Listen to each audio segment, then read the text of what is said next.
Okay, everybody, that should fix the issue. I set up the wrong microphone. Big yikes. So, we'll see if anybody wants to fill in here real quick. That was a big oopsie on my part. So, I wanted to talk about something because admittedly I did come off, well, not off, but I was just viewing a stream that kind of got me fired up, and not fired up as in like I'm mad at the guys. Personally, I just don't like the rhetoric being used. Um, so here's basically my gist. Coronavirus, a bit of a loaded topic here. So I'm just gonna try to make this all corners here. So when I talk about coronavirus, I'm talking about people's responses to it and sort of the things we're being told and some of the arguments I've ran into. And actually, in recent news, it's possible that I might be entering a debate with someone I went to high school with at one point very soon. And yeah, so that'll be interesting. Like, I can't really get into details because I don't know what information that guy wants out there and what information he doesn't want out there. So, with that being said, let's get into it. So, I'm having a really, really, really frustrating time trying to understand the libertarian psyche in times like this. So, I do understand, first and foremost, the the rhetoric that's being used here, where they say it's kind of concerning, and the saddest part of all this is that the state will now have power that they have never had in the past. And while that's true, it's also the first time they've ever exercised a power like this. They've never really encountered something like this before. None of us were alive. Not even our grandparents were alive, most likely. The last time a mass pandemic event like this happened, it was called the Spanish flu. And people thought at the rate that it was spreading at the time that it would wipe out civilization, that it would wipe out the species as we know it. That was 100 years ago. That was the time where small towns were just being connected by railroad networks. So there really wasn't even the possibility to have that reach as it was. So yes, they have a lot of power right now, but at the same time, it's the first time they've ever had this type of power. And I think power is kind of a loaded term. It's just something that needs to be done for the better good of society. Here's what I don't like, okay? It's not a time for individualism. Times like this is not a good time for individualism, okay? People keep saying, like, oh, well, you can go out at your own risk. It's like, what do you mean go out at your own risk? Okay? You can't rely on the good faith of people to go out in society. Like, you cannot rely on the good faith of people to say, I'm not going to go out in society. I'm going to have limited social contact. It would be 10 times worse right now if it was a free for all like that, where it was kind of based on the honor system. Because, for one, non essential business would still be operating, and that would be a hub for germs and a hub for the transmission of this virus, right? So, what would happen in that instance is, well, now everybody's getting sick because everybody's, dining in the lobbies and so on and so forth.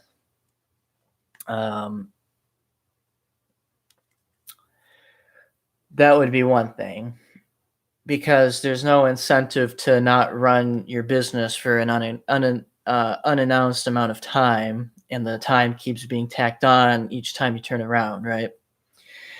So there's effectively no incentive to stop. Then on the flip side of that too, not on the flip side, everybody's touching everything, and then you have the virus all over the place. Now, I don't know at last check. I don't know at last check, but I do know that I've heard in the past that the virus can stay on surfaces for up to 5 weeks. That's something that I've heard in the past. All right. So not something to be taken lightly. And if I'm wrong and the government, goes like, oh, well, we're just going to take this control for ourselves all the time, I just think it's bullshit rhetoric. I don't think the government's willing to do that. Do I think the government should be trusted? Do I think the government's thinking about stuff like this? Oh, sure, definitely, sure. But at the same time, like, people have been talking about FEMA camps for freaking 20 plus years. This would have been the most pristine opportunity. And, I haven't really checked up on that camp in a long time, no pun intended. But I'm sure, like, when this first started, when the initial outbreak first started, I'm sure conspiracy theorists were freaking out and saying we're all going to get rounded up in mass and killed, which, I don't want to speak too soon, but we're 5 weeks in, going on 6 weeks in, and still, like, no one's getting rounded up and shot. And I'm sorry, it's just the sad fact that in a time like this, a state apparatus, it's one thing a state can do, right? It's the one thing a state's good at, is forcing people to do things, right? Look at China. They freaking welded doors shut. And aside from the 6 weeks they were lollygagging on stuff, they actually had a pretty substantial response to it after they were pretty much forced to. Yeah. So let's talk about price gouging, right? It's asinine that we have to have this conversation. As it really is. Like, people say, oh, supply and demand. Well, it's gonna. Okay, so my local Walmart, for instance, I had to go to Walmart, unfortunately, the day that the state of emergency was declared. And just in that time span, a 2-pack of off-brand paper towel went from being just under $4 to like $10.28 per pack. Like, that obscene overnight. And then people panic purchased. And still, to this day, the toilet paper section in that Walmart is bone dry. Every time I go and visit, like, I go bi-weekly to grab some things really quick. I prefer Meijer, but it's just out of the way right now where I live. Every time you go in, there's like a few more rolls on the shelves, a few more packs on the shelves. It kind of climbs up every time you go in, but it's still essentially bone freaking dry. Bone dry. Whew. So you're probably wondering, I'll just drop the link to the stream right now. This is a stream I was like going crazy in the chat in, which kind of prompted me, since I guess I can't join that stream, I'm just gonna go here and say my piece. So I dropped it in the chat. It's a acquaintance of mine here on YouTube that I've been on this channel a few times at this point. But they're all libertarians over there, and it kind of, obviously now that I have more of a leftist stance, I kind of can't get behind all of that. And another thing, I'm not saying it's true of these guys, but out of all the political camps I've seen, the one that's always talking about armed revolutions and stuff has always consistently been like right wingers, like the Libertarian Party or Tea Parties. And it's just weird to me that they're now afraid. Like, now that it's time to nut up or shut up, they're just not saying like anything about it aside from, oh, it's going to be a scary display of power from the United States government for years to come. Well, it's like, you were just like MAGA LARPing. MAGA LARPing for like years and years of your life, talking about like, oh, I'm going to start a revolution, blah, blah, blah. Like, whatever. I'm sure some would, but I don't know. I think most of it's just talk. Anyways, that's 10 minutes on that. I guess another point I wanted to brush up on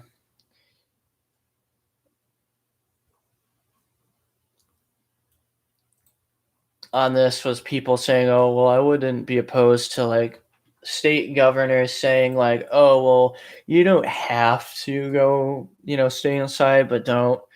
We would urge you not to go out in public." That doesn't work. And for two, this needs to be a federal thing. I'm sorry. It needs to be a federally mandated thing, not left to the states to decide.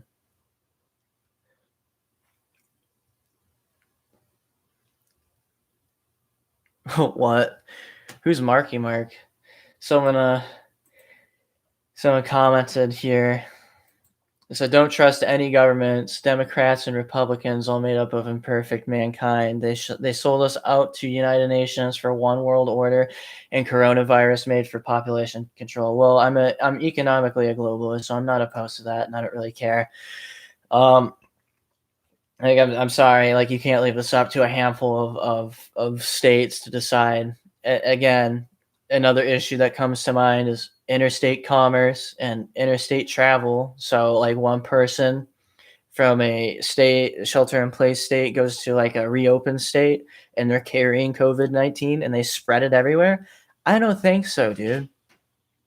Also, it's asinine as well to say that the whole nation peaks at once because get this right, they've only tested 1% of the population and they're trying to use that to justify reopening states starting May 1st. So it's literally going to play out just like Spanish flu like a century ago, where you're going to probably see a second wave of COVID-19 just ravage the nation. Oh, it'll probably happen. Not to be all doomer, but it'll happen. if that measure's taken, which I would hope that doesn't.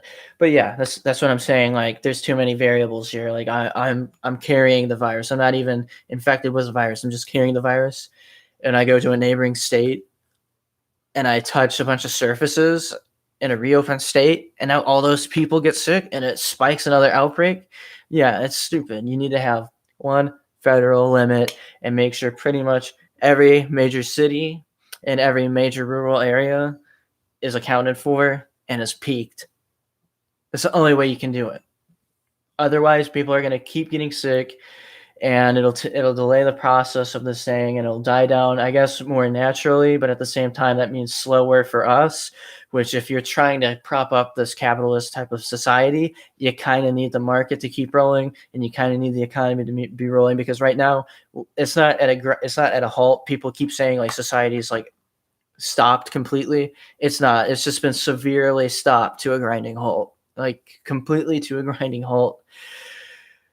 Like you can still go to the grocery store. I can still go inside of a gas station. I can still go buy groceries. You know, I can still order carryout. Total stop of a society would be the military patrolling the streets, and anybody who is like out there without a valid reason gets arrested. That is what a societal stop looks like. So some people are just overreacting on that front altogether. Good Lord. Woo! Also, another thing. One last thing I want to touch on because I had an argument with the person. Okay.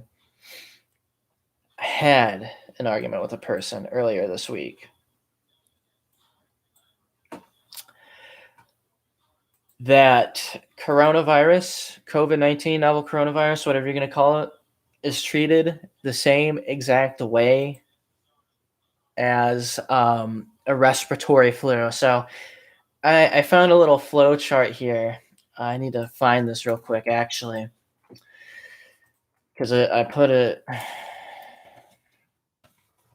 Just bear with me, guys. Bear with me.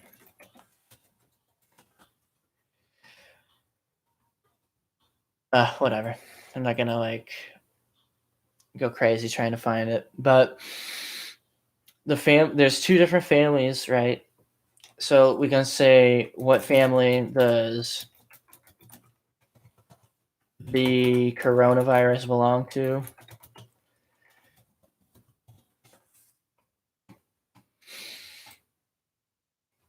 It belongs to Coronavirus. Viridae. Coronavirus is a family of envelope positive sense single-stranded RNA viruses. The viral genome is 26 to 32 kilobases in length. Okay, so Coronavirus. Okay, so we say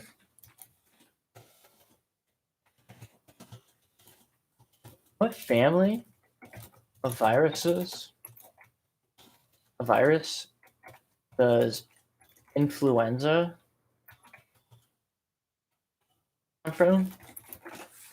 Look, it says Orthomyxoviridae. Okay, so with my understanding of this, right? Influenza virus A, B, C, D, Ebovirus, Stogotovirus, Coronha and first four genera come from viruses causing influenza invertebrates, including birds, humans, or other mammals. And from my understanding, that virus attaches itself to the GI tract, from my understanding. So I don't know where the respiratory flu part of this is coming from, because in fact, these are two different types of viruses because they attach themselves and start in two completely separate parts of the body. Coronavirus needs to settle into your lungs. The flu needs to settle in to your gastrointestinal tract. So don't even try to compare that. Like that's foolish. That's stupid. I'm sorry. I'm sorry. It's foolish. So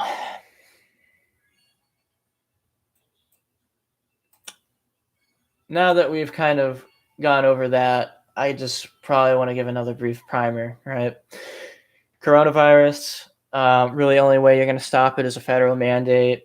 You can't rely on the goodwill of other people on some sort of arbitrary honor system to limit their social interactions because, again, businesses won't stop. Businesses won't take it seriously. And since people are motivated by getting money, they're still going to go out to work. And they themselves likely won't take it seriously. And the people who will would probably be ostracized for being like hypochondriacs, germaphobes, when really everybody is about to get a very serious virus that we currently don't have a cure for. Woo! Okay, so I wanted to transition here to another segment. I wanted to talk about the political compass, and more specifically, I noticed maybe it's just because quarantine boredom. I was just gonna make this a traditional video, but I just didn't really feel like it. So it seems like recently the political compass testing has been sort of a trend here within the political commentary community. So from my understanding, I'm running into quite a interesting coincidence, pattern maybe. It seems that people that land themselves in the blue quadrant, and if you're familiar with uh, the political compass map, you basically have four slices on two different axes. So the vertical axis dictates your social freedom, basically. So the more lower on this your answers are, like the more lower you are, the less you basically say in your life, like taxation would be more of a libertarian right, or that would be more of an economic axis. We'll get to that in a second. But like socially, like should victimless crimes be illegal? Should porn be illegal? Should homosexuality be illegal? Um, And then on your economic axes, you have the left, which is more like state funded programs and the state looking out more for its citizens. And then on the economic right, you get more of a sense of laissez-faire capitalism. So we have 4 quadrants here. Your authoritarian left, which the most pure form of that would be pretty much considered communism. Authoritarian right would be considered fascism. Libertarian left would be like anarcho-communism. And libertarian right would be anarcho-capitalism. So you got 4 quadrants. Authoritarian left is red, authoritarian right's blue, libertarian left is green, and sometimes, depending on the chart, I've noticed libertarian right's either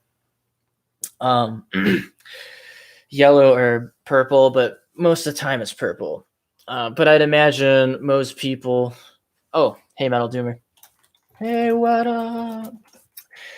I'd imagine most people that watch this channel are more than familiar with the political compass. So here's the interesting thing, right? You go to the political compass website, right? Political compass test, and you go to take the test, and right before you take the test, you get this preamble, right? It says, before taking the test in boldface, colon, please note that this isn't a survey and these aren't questions, they're propositions. To question the logic of individual ones that irritate you is to miss the point. Some propositions are extreme and some are moderate. That's how we can show you whether you lean towards extremism or moderation on the compass. Your responses should not be overthought. Some of them are intentionally vague. Their purpose is to trigger reactions in the mind, measuring feelings and prejudices rather than detailed opinions on policy. So right off the bat, it's telling you that it's pretty much a gut instinct thing, like a knee-jerk reaction type of response, right? So what would you feel? And I feel like most people understand the context of these propositions once they read them. But if you notice, like I do, most people that are in the purple quadrant that film themselves and they're like that freaking close to being authoritarian, right? Or people that are in the authoritarian, right? Anybody who's like edging on that blue square or in it seems to be very, very, very weary of this test for some reason, and some of the wordings of the propositions, because for some reason they think it's questions and they overthink it, they way overanalyze it. Like, for instance, take this one for example. This should be pretty easy. This one to me gauges whether or not you're on the more left economic sphere or right economic sphere. So hear me out. If economic globalization is inevitable, it should primarily serve humanity rather than the interests of transnational corporations. Let's read that one more time, a little bit slower. If economic globalization is inevitable, it should primarily serve humanity rather than the interests of transnational corporations. It shouldn't be that hard to decipher what that proposition is trying to ask. If you are more right in your views or if you're more left in your views, you probably have already come to a conclusion, correct? So if you're more left in your view, you're probably going to say, oh, it should primarily serve humanity. Duh, I mean, we're the workforce. But people who argue for a laissez-faire economy would have no choice but to say transnational corporations. And here's the thing I've also noticed too. Most of the people that are doing like weaselly things around the questions, or the propositions rather, are basically the same ones that are kind of like paid to be libertarian. Like Ben Shapiro, who was like a micrometer away, and Steven Crowder, who was further left than Ben Shapiro economically, and just a tad bit more libertarian. That's another thing they don't get too. I'm gonna make a stream responding to all these, right? All these doofus, dumb, dipshit, stupid shit for brains, smooth brained right wing commentators who are failed movie writers and comedians. And I'm going to rip them into pieces. Oh man, I was really looking for Nick Fuentes's too, but there's copyrighted music in it. I can't. And from my understanding, recently he's been banned off of YouTube. So I'm wondering if someone's uploading them on his behalf. But since they don't want him to be picked apart, they put copyrighted music. So people like me can't do it because the stream will either get taken down or the ad revenue gets switched and rerouted to whoever owns the publishing rights to Kanye West's music. But what I did find was Nick Fuentes reacting to Ben Shapiro taking it. So I don't know whether to do the Ben Shapiro one, reacting to that, and Nick Fuentes' reaction to Ben Shapiro's, or whether to just do the two birds with one stone. I think I'm leaning towards Fuentes' reaction to Ben Shapiro because I could just take them both on, right? Makes perfect sense to me. But here's the thing. And Steven Crowder made a total freaking buffoon out of himself when he said, man, I wish this thing had like a screen sharing, this one. I knew I should have done OBS, but I didn't really have a backdrop to show you guys. So anyways, I looked at 3 people, right? 4 people recently. Nick Fuentes, Ben Shapiro, Steven Crowder, and John Doyle. If you don't know who John Doyle is, he's basically this guy who like kind of tries to cosplay being like a boomer. It's kind of over the top to me personally, but whatever. So Steven Crowder was approximately like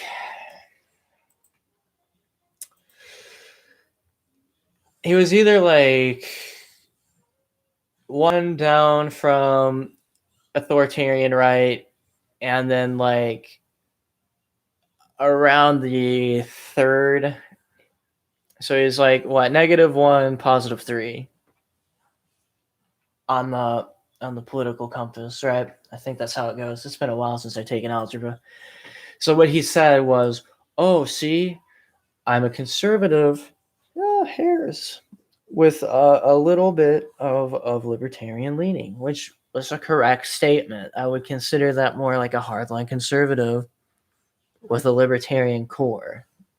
Or no, conservative core with slight libertarian flavor, right? Makes a lot of sense to me. But then he said, "I'm actually not authoritarian." That's not what that means. I mean, by the most literal of definitions, no.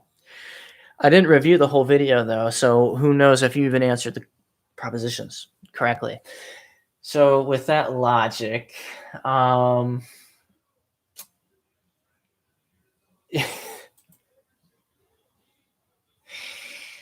don't know. But anyways, here's what that really means. If you're that close to the blue quadrant, it means the rate of answers. See, you start like here, right?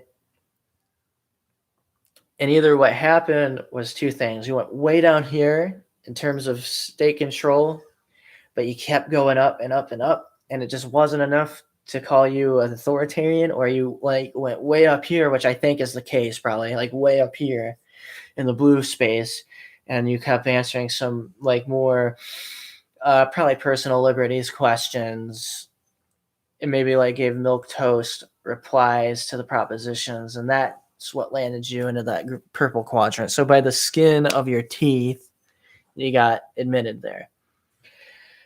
So what's this mean, right? It shows that these people didn't really even research what they're doing beforehand. You know, there's thousands of people that tune into these talking heads day in and day out for political takes, entertainment, so on and so forth. But these people can't even take the time to read a brief paragraph Steven Crowder's team was the only one that was able to do that, I believe. John Doyle totally disregarded it. If I remember, Fuentes kind of disregarded it. If I remember, Shapiro had some smug reply, like always, freaking dork, and just kind of disregarded it, moved on with his day. So, here's what I think, right? I think these people have a vested interest in sort of masking some of their rhetoric so as to not appear too authoritarian. So in the case of like Ben Shapiro, Steven Crowder, Stephanie Manure, they all act on the surface more like, purple quadrant, traditional American libertarians. However, when it comes to the brass tacks, at the end of the day, someone can have way different leanings than they do in public, right? And I think this kind of challenges that fine balance between what gives me the paycheck and what I actually believe, and I think that's why they have to dance around the questions, right? So that's why they try to answer it in a very modified form to kind of lessen the blow. Because if I remember, John Doyle went on record when he made his video and said, for this very same question if globalization was inevitable, he tried to cast away economic globalization as just like a silly theory that would never work in reality. So that's your one modification there. And then he said, well, people make up transnational corporations. So I think he put like a milquetoast, like slightly agree. But of course, he modified the question, he modified his speech to make it seem more palatable for a broad range of people. It's kind of like how people like Sargon of Akkad start off really centrist and then kind of devolve into like being more neo-Nazi-ish and more reactionary. It's that same principle, and I think that's kind of the thing we're getting at here. Okay, I'm gonna take a pee break real quick. Then I'll chat with the chat.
All right, everybody, I'm back. What is up? It's pretty much all I had on the agenda. Unfortunately, again, it doesn't seem like there's a live video share option anymore. So that's that is very unfortunate. Or maybe I'm just an idiot. I don't know. So yeah, how's everybody else's quarantine going out there? It's kind of a trying time. I understand. It's not the most fun thing right now.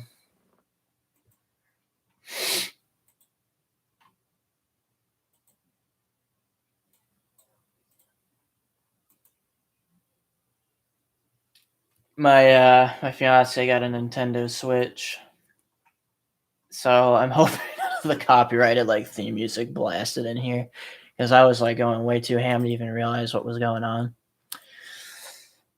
Hmm. Actually, I am gonna do some quick research and see if there is a way here to share this.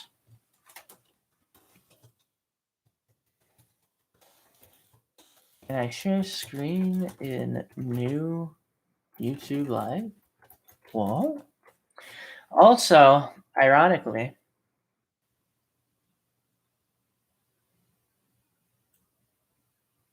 oh, okay. It's not allowed anymore since that new change. I don't know why they went and messed up. Why they went and messed up the old Hangout system. It was so perfect. I know what I'm gonna do. Here's what I'm gonna do, guys. I am gonna go ahead and end this stream, and then start a new one with OBS with all the videos I wanted to watch anyway. So I'll see you guys when that time comes, which is soon.